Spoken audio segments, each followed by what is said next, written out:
Hey, this is Sampology, and you're watching the AU review at BIGSOUND. Well, it's good to see you again. And how's Big Sound? It's been really great, yeah. I've been to BIGSOUND a bunch of times over the years just because I live in Brisbane. And I've always enjoyed it, checking out heaps of stuff. Coming out to the valley is always fun, but BIGSOUND's like heaps more fun because, every venue is just, going with bands and everything. But this year's the best because... I'm showcasing for the first time, which is cool. Is this the first time you ever showcased? It actually has, yeah. I think I might have played a couple of after parties just randomly, like previous years.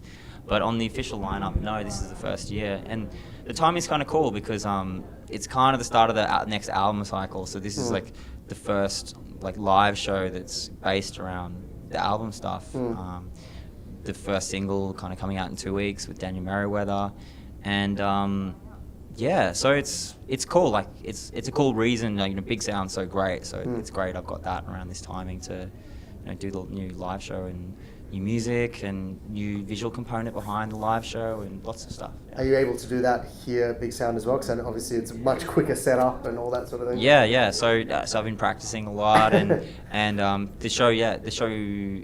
I'm working with Jordan Rakai, who's a Brisbane soul artist, Tom Thumb, who I've worked with for a long time, and the first single I was talking about features Daniel Merriweather, and he's flying out from Melbourne today, so he'll be jumping on for that track as well. So that'll be cool. How did you come to work with Daniel, or rather, how did Daniel come to work with you? Well, I had the track which Shine a Light, but without a lead vocal.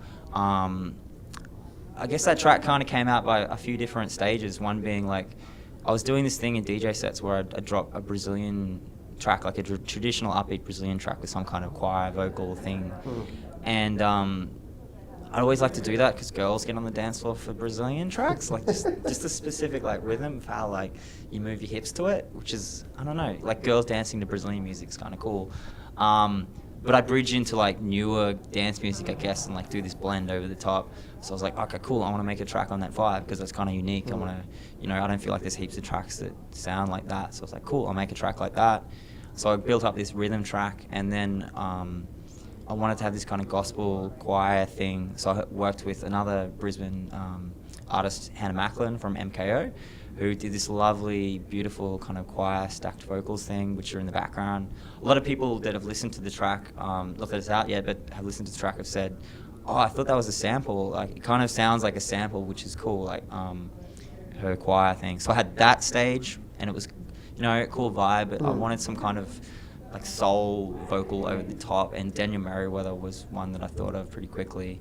And I ended up being in LA when he was living in LA about 4 months ago. So we met up for coffee, and I played him the track and some other tracks from the album, and he was really vibing. And then we just went and recorded it at a studio in Burbank. So even though we're Aussies, we got that stuff done over there. Nice. But then on top of it, there's a lot of Brisbane-based vocalists and musicians, kind of a next wave of Brisbane soul artists like Jordan Rakai, Hannah from MKO, even Tom. He does so much different stuff, but he's got such a great just vocal voice as well. Vocal voice. He's just a voice king. He can do Gregorian chanting, and his voice box is just crazy. And you've been traveling a lot, as you mentioned. You've how's America treated you this year? Yeah, it was cool. That was just a little trip around just after South by Southwest. And then I took a week off in Europe and just kind of hung there and did a little bit of work on music while I was there.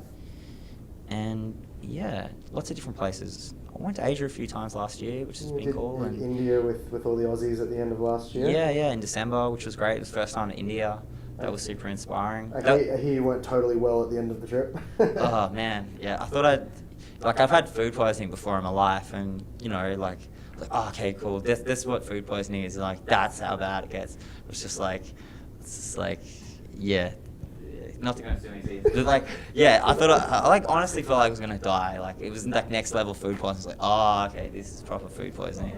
But it happened the night before I was meant to fly out, so I had to delay my flight. I was proper sick. Wow. I don't know. It's funny. In the middle of all of pain, it was. I still oh man. I still had a good trip. India was great. You know, I knew that in that moment, even though I was like really sick, I was like, I did really enjoy my time in India, and I really did. It was definitely the most different place I've ever been in my life. So, yeah. It's eye-opening, isn't it? It was great, yeah. I mean, like some people probably, you know, because you kind of have to rough it a little bit in some cities in terms of getting from point A to point B sometimes. So some people might find that a little bit overwhelming. For me, like, it was totally fine. But, I don't know, just so much stuff. Like, I don't know, it's great. I loved India, yeah. Would you go back? Definitely, yeah. I want to go back for more shows, yeah. You'll definitely be a bit more hardened now. Yeah, it was chicken sandwich that did this to me, though. Just a chicken sandwich? Just chicken, yeah.